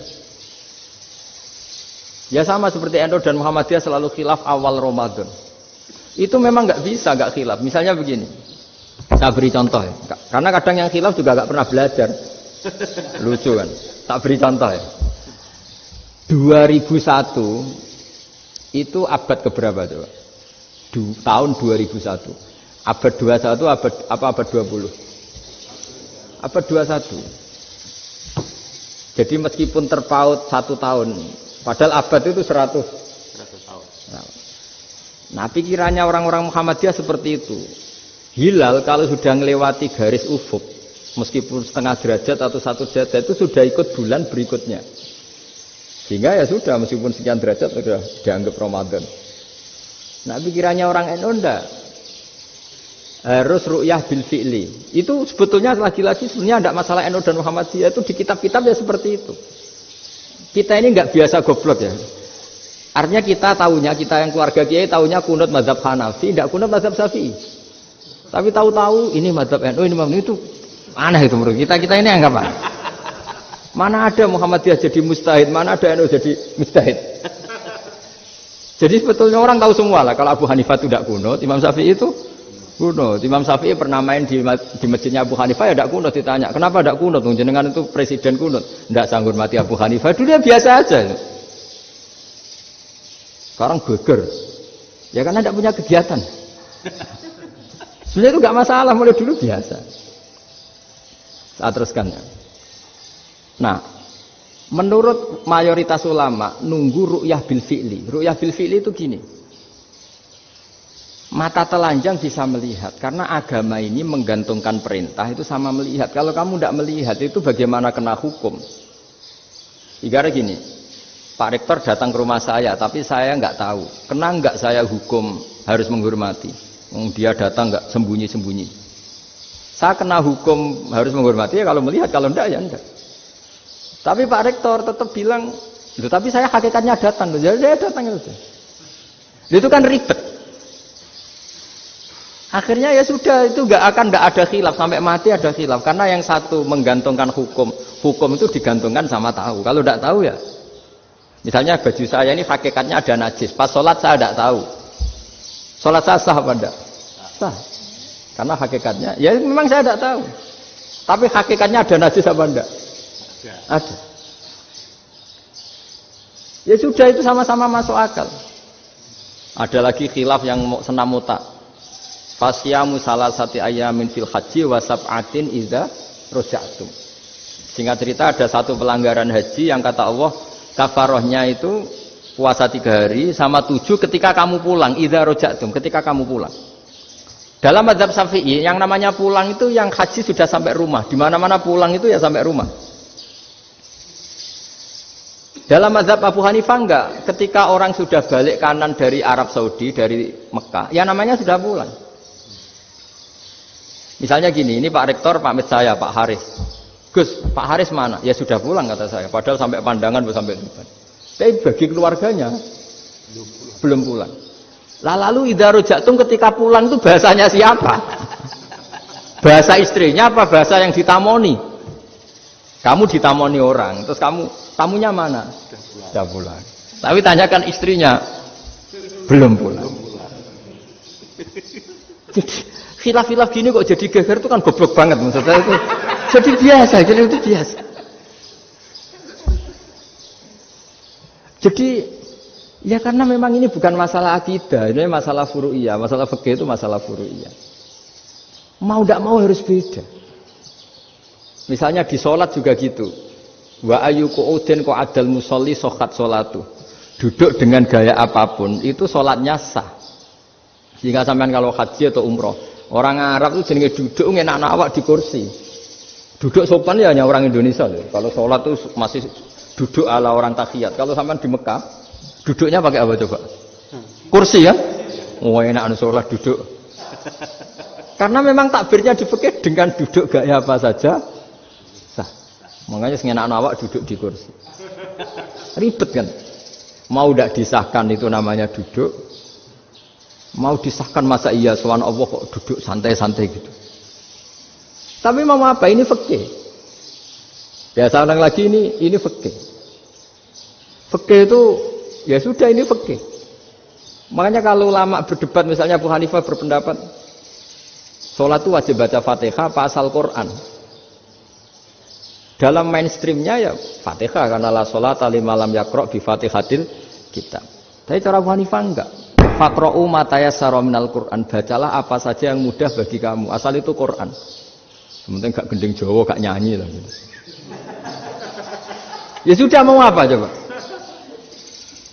Jadi ya susah memang kalau fikih itu ya sudah seperti itu.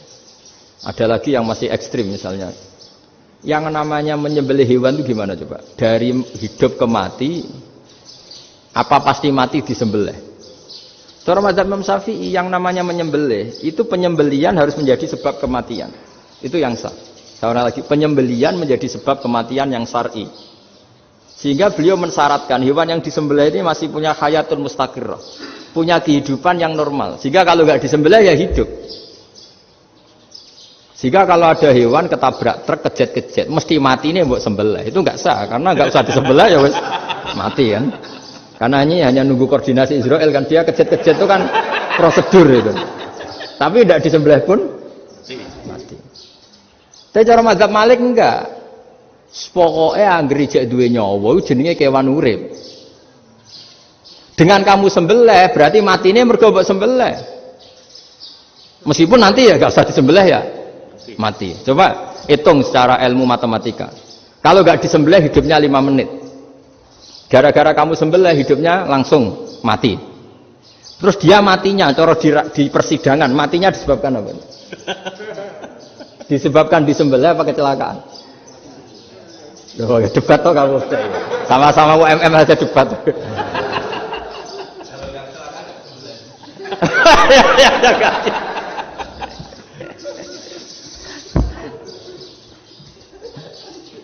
Loh, saya pernah mas ngalami nyata itu. Saya jalan-jalan sama anak saya pakai motor. Sampai di jalan raya gitu ada ayam jago ketabrak mobil, kejet-kejet. Orangnya tanya, Gus ini halal tau ora? Gus kanggo kon halal lah. Suatu saat dia nggak terima kan, tanya, kenapa Gus? Ya nak kiai ra pantes, masuk kewan mesti mati nih tak sembelih. Nak kiai pantes kata.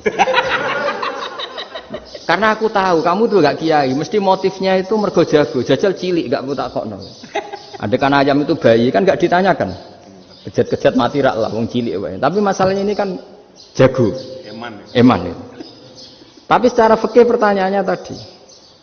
Hewan yang sudah tidak punya hayatun mustaqirrah, dia hanya punya al-hayat al-ittiroriyah, dia punya harokah ittiroriyah. Dia mati kejet-kejet memang prosedur mati harus seperti itu.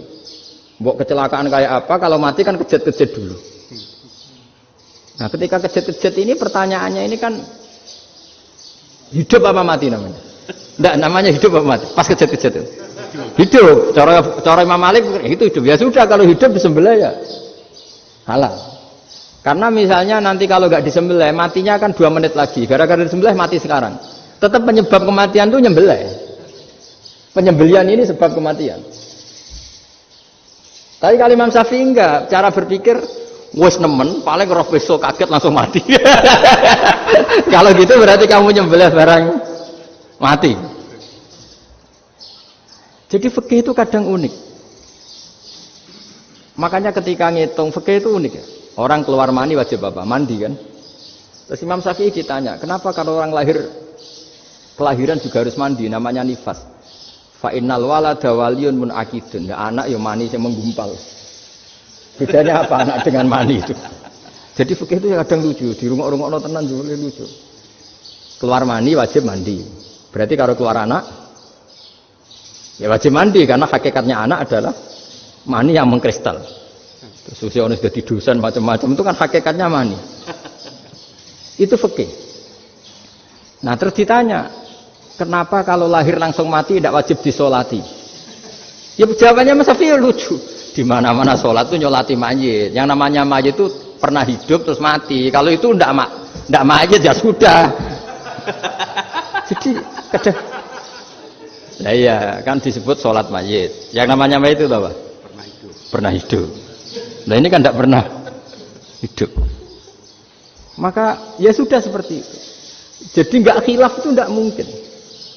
Nah kalau qit'atul lahmin, kalau hanya potongan daging, mungkin wah itu tidak manusia karena qit'atul lahmin. Sekarang pertanyaannya, kalau sudah berbentuk manusia, meskipun tidak pernah hidup, nah ini mulai perdebatan karena melihat tidak pernah hidup itu nggak memenuhi syarat, tapi melihat ini sudah suratu adamiyin, bentuknya sudah.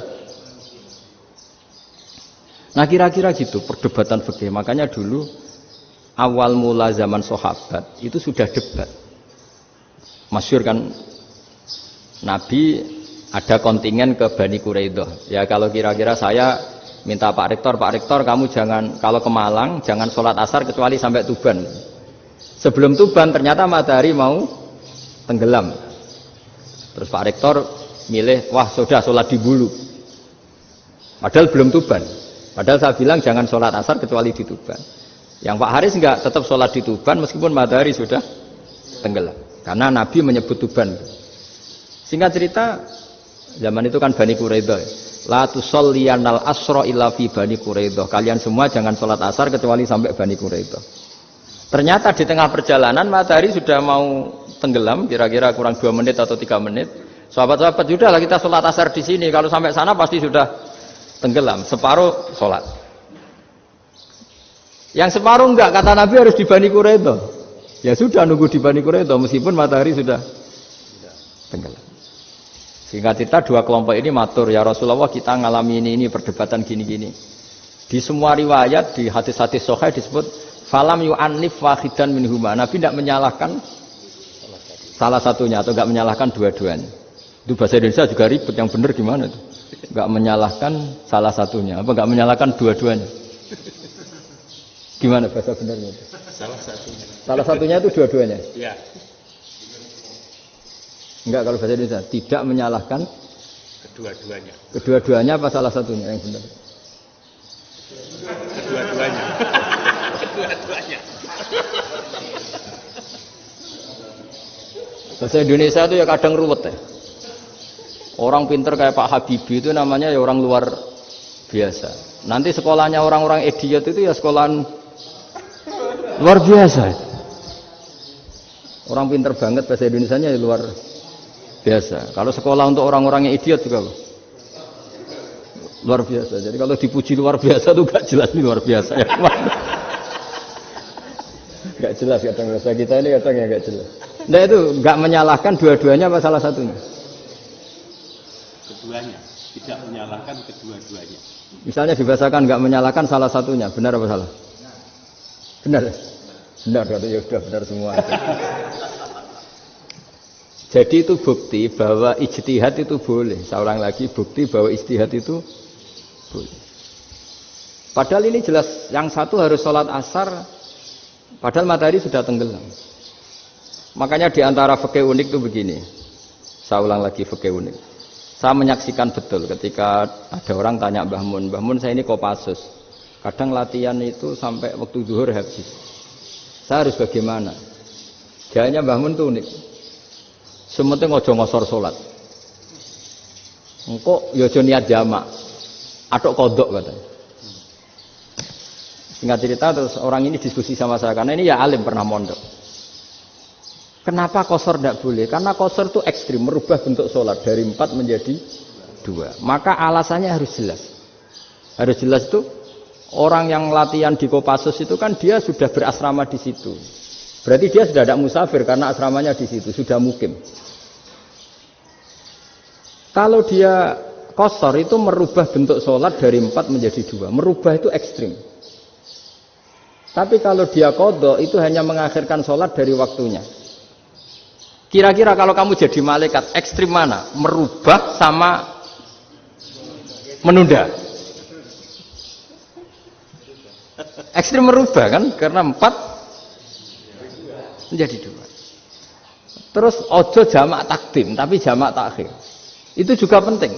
Bagi pengkaji fikih itu penting. Kalau jamak takhir itu salah-salah sithik ora pati apa-apa. Kenapa? Kan mirip duhur qadha. Kalau jamak takhir kan tapi kalau jamak takdim asar kok di waktu duhur, ekstrim mana? Perubahan takhir sama takdim itu ekstrim mana? Ekstrim takdim karena melakukan sesuatu belum waktunya. Belum waktunya. Jadi itu memang ya memang tadi kajian-kajian fikih itu memang unik. Karena bagi ahlinya, saya ulang lagi, tapi ini saya ulang lagi bagi ahlinya. Makanya ketika Nabi menjamak sholat ketika nusuk, ketika haji itu kata Imam Syafi'i lissafar, karena Nabi pergi jauh karena rumahnya Madinah. Tapi resikonya fatwa itu adalah orang Mekah nggak boleh jamak karena kawasannya nggak sampai 90 kilo lah kalau sekarang mungkin. Tapi kalau tahu Imam Malik nggak, jalin nusuk sehingga orang Mekah pun yang haji ya boleh jamak, karena alasan jamaknya karena nusuk, karena haji, bukan karena jarak. Terus diteruskan lagi. Kalau karena pergi boleh jamak, memangnya pergi itu kenapa? Karena repot. Nah itu masalah kan, masyakoh. Nah, terus mulai ada orang-orang yang ngawur kan, resepsi jamak, ribet. Wes resepsi duit utangan kan capek. Wah itu sudah jamak. Ribet kan. Jadi kalau sudah illatul hukmi itu sudah mesti bikin masalah. Kalau sudah illatul hukmi itu pasti bikin masalah. Nah, pertanyaannya, jamak itu masih gampang karena bentuknya sholat masih 4. Yang ekstrim kalau qashar karena bentuk sholat 4 menjadi 2. Maka kata Mbah Mun pesennya, nak kue ra mesti bener, jika alasan itu tidak mesti benarnya. Pokoknya sementing tidak qashar katanya. Juga tidak jamak takdim karena qashar ini kan merubah bentuk sholat kan ekstrim. Jamak takdim juga ekstrim karena mendahulukan sholat sebelum waktunya. Kalau jamak takhir kan biasa, kalaupun salah kan mirip kodok. Ya mirip kodok biasa kan? Nah ini saya cerita, jadi fikih itu bagi ahlinya, itu memang punya konsekuensi yang seperti itu. Makanya pertanyaannya misalnya, bagaimana hukumnya penyembelihan lewat mesin? Ya ribet kan? Bagaimana nyembelih dari apa ini? Belakang. Saya baca di kitab-kitab nyembelih dari belakang itu ya hukumnya tetap boleh asal apa itu hulkum dan mari itu terpotong. Tapi pertanyaannya, jangan-jangan ayamnya sudah kaget dulu karena uratnya ini. Makanya perlu ditanya ahli medis, setelah uratnya tercabut ini jangan-jangan sudah berstatus mati. Kan potensi ketika dipotong dari sini, potensi sudah berstatus mati. Makanya, nah kalau misalnya menyembelih dengan dibocok, plak gitu langsung mati juga. Itu tetap ada dokhtoh, dalam bahasa fikih dokhtoh. Dia terkaget, begitu, ada dokhtoh karena nggak bisa bernafas terus mati. Berarti kelangsungannya bangkai. Jadi orang yang pengkaji fikih itu ya seperti itu, memang itu yang ditekuni. Tapi kita sebagai orang awam ya tadi. Nak sing kecelakaan iku wedhus ta ayam jago ngeman, tapi nak pitik cilik ikhlas.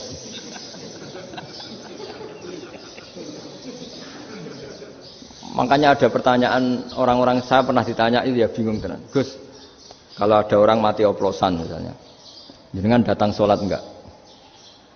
Ya datang sholat kan, dia orang mukmin, saya tetap sholat. Kenapa? Ya kan matinya oplosan. Tapi andekan tokoh yang mati, kamu sholat enggak? Ya sholat kan dia tokoh. Jadi ribet. Fikih itu ribet. Makanya Imam Nawawi nanti ngendikan gini. Ada orang ngundang Nabi, ya Rasulullah, saya mohon nyolati ini. Nabi tanya, punya utang enggak? Punya. Nabi, saya enggak mau nyolati mayit yang punya utang. Terus ada sahabat datang, ya Rasulullah, utang itu tak ambil alih kami. Berarti dia sudah tidak punya utang. Terus Nabi kerso nyolati. Pertanyaannya, utang itu hal yang boleh. Saya ulangi, utang itu hal yang boleh. Tapi kenapa Nabi se-ekstrim itu? Tapi ketika Nabi mau kondur itu ngendikan gini, ini PR bagi UMM ini PR. Nabi sebelum kondur bilang gini, sallu ala sahibikum. Jong saya tidak nyolati ini, tapi tolong ini disolati. Terus kata Imam Nawawi, dianalogikan atau dikiaskan siapapun pelaku dosa besar atau mati dalam keadaan tidak benar, misalnya pas dugem mati, pas oplosan mati, itu sebaiknya tokoh-tokoh itu enggak nyolati karena nanti dianggap penghormatan. Misalnya ketua PP Muhammadiyah rektor nyolati wong mati oplosan kan keren. Mati oplosan disolati rektor. Ya sudah, tapi kalau nggak disolati nanti ada tradisi yang keliru, yaitu janazatul muslim tidak ngalami disolati. Padahal siapapun yang muslim, janazahnya harus disolati. Makanya setengah-tengah, ya rasa rektor lah, satpam, pokoknya kudu tetap ada yang sholat gitu. Itu kata Imam Nawawi. Jadi ketika ada orang mati nggak benar, itu sebaiknya tokoh-tokohnya nggak ikut nyolati, tapi awamun nas, orang kebanyakan ikut sholat. Jadi fikih itu agak jelimet karena tadi ketika tokoh ini nyolati, pertanyaannya bedanya apa mbek sing mati ning masjid mbek mati oplosan? Karena sama-sama semua orang nyolati, kan tidak ada sanksi sosial itu. Tapi ketika enggak disolatkan sama sekali, wah lebih parah lagi, ini ada janazatul muslim tidak disolati.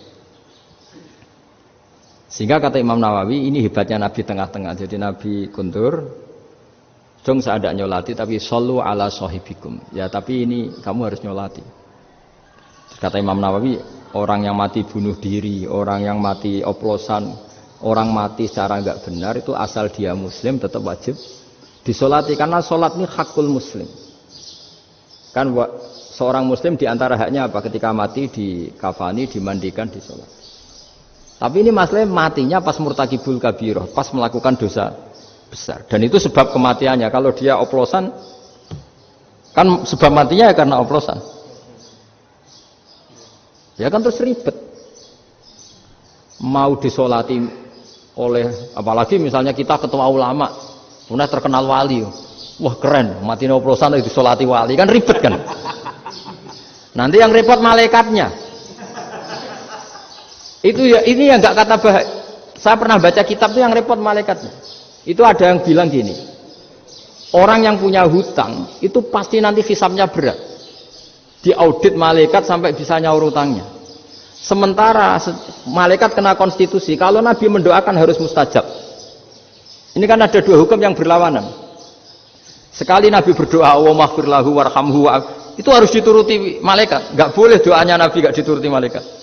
Sementara aturan Islam juga harus dituruti, bahwa orang yang punya hutang harus tersandra oleh hutangnya. Tapi nak sing dunia Pak Haris kan, enggak TN. Enggak ngefek gitu. Jadi misalnya Pak Haris donga sampai nangis semua maghfir lahu kan, enggak ngefek. Malaikat enggak itu, enggak sudah lah Ustaz. Tapi kalau Nabi yang berdoa kan harus dituruti. Ini masalahnya kan itu. Nah kalau diturutin berarti hutangnya harus bebas. Padahal secara aturan harus tersandra karena punya hutang. Dan nanti sama kalau yang mati oplosan ini yang doain wali, wali sampai Allah maghfir lahu. Doanya wali kan harus terkabul. Sementara secara hukum dia harus kena sanksi karena oplosan tadi. Daripada ngerepotno malaikat, sudahlah wali-wali ini tidak usah ikut nyolatin. Yang nyolati ya orang-orang nggak jelas ini, sehingga kan malaikat kan santai aja kalau mau nyiksa. Loh, tapi kan sudah didoain, nggak ngefek. Doanya orang-orang nggak penting. Itu ada tuh di sarah Muslim itu. Di sarah Muslim di bab ketika Nabi ngintikan babu qauli Rasulullah sallallahu alaihi wasallam, sallu ala sahibikum. Jadi belajar fikih itu asik ya. Karena tadi harus dipelajari. Kalau enggak, ilmu ini hilang. Terus nanti takutnya lagi ilmu fikih itu direduksi sosial. Misalnya gini, pepe wong cilik wae kiai-kiai ra gelem nyolati. Orang melihatnya ini karena yang oplosan wong cilik om larat ra disolati. Jajal bupati ya disolati, mergo amplope gede-gede kan terus ruwet kalau dianalisis gitu kan ruwet. Makanya kenapa saya harus ngomong fikih supaya semuanya itu enggak didudukkan urusan sosial itu. Nah kalau semuanya didudukkan sosial kan sentimennya sentimen sosial. Ribet. Padahal yang sering mati oplosan itu kan wong cilik gitu loh, karena tadi kalau wong sugih kan pakai whisky yang mahal yang insya Allah tidak mati kan gitu. Yang mati kan ya mergo Pertos macam-macam itu kan. Artinya ini kalau nggak diterangkan secara fikih, kiai-kiai yang nggak datang dikira masalah sosial kan. PP salam tempel era gede terus nggak datang kan terus jadi ribet. Ya makanya ini apa lewat pengajian ini supaya sampean lebih tahu ya bahwa khazanah Islam ini kata beberapa ulama kafatal linnas, maknanya semuanya, sehingga Allah akan mentakdirkan kajian Islam akan ada di seluruh dunia. Jadi kenapa IAIN marak di Indonesia, UMM, Universitas NU banyak, karena agama ini kafatal linnas, tidak miliknya orang Arab tapi milik semua. Orang alimnya juga gitu. Ketika ada liga alim seluruh dunia, itu orang Indonesia, orang Afrika, ya selalu ada orang alim yang kelas dunia. Seperti dulu ada Imam Bukhari, itu as-sakhul kutub ba'da kitabillah. Kitab terbaik setelah Quran itu Bukhari. Padahal dikarang oleh orang Uzbek. Kata siapa? Islam As-Sobyan, orang Arab ngakui kalau kitab paling sahih itu Bukhari. Mekah Madinah pun ngakui kalau kitab paling sahih Bukhari. Padahal pengarangnya ada orang Arab. Orang mana? Uzbek. Imam Ghazali yang diakui seluruh dunia itu Atos itu ikut Persia. Juga bukan orang Arab. Sibawah ini orang Persia. Nah ini yang belum ada orang Malang ini, tinggal PR ini. Ya, nyusul ya. Ya, saya kira demikian. Assalamualaikum warahmatullahi wabarakatuh. Baik, Bapak Ibu, para pemirsa yang dirahmati oleh Allah, kita sudah mendengarkan tausiah yang sangat mendalam dari Gus Bahak, yang intinya saya rasa sudah dipahami semua bahwa pentingnya bagi kita untuk terus banyak mengkaji, belajar, tidak hanya memahami satu sisi dari ajaran agama kita, satu versi dari ajaran agama kita, Akan tapi karena agama ini diturunkan untuk kafatan linnas, untuk semua manusia, maka terjadinya perbedaan di dalam ijtihad para ulama itu pada dasarnya menjadi rahmat bagi alam semesta dan bagi umat Islam. Mudah-mudahan apa yang sudah kita dengar dari tausiah Gus Bahak dapat kita pahami dengan baik dan menjadi ilmu yang bermanfaat untuk kita semua. Kami terima kasih kepada Gus Bahak atas nama Universitas Muhammadiyah Malang. Mudah-mudahan jalinan silaturahim antara UMM dengan Pondok Gus Bahak ini terus senantiasa bergulir dan menjadi bagian dari upaya kita bersama untuk meneguhkan Islam yang rahmatan lil alamin. Demikian saya rasa pengajian kita pada pagi sampai siang hari ini. Kurang lebihnya minta maaf. Wallahu a'lam bishawab. Kita tutup dengan bacaan alhamdulillah. Alhamdulillahirabbil alamin. Subhanakallahumma bihamdika asyhadu an la ilaha illa anta astaghfiruka wa atubu ilaik. Wa sallallahu ala Muhammadin wa ala alihi washabbihi ajmain. Walhamdulillahirabbil alamin. Wassalamualaikum warahmatullahi wabarakatuh.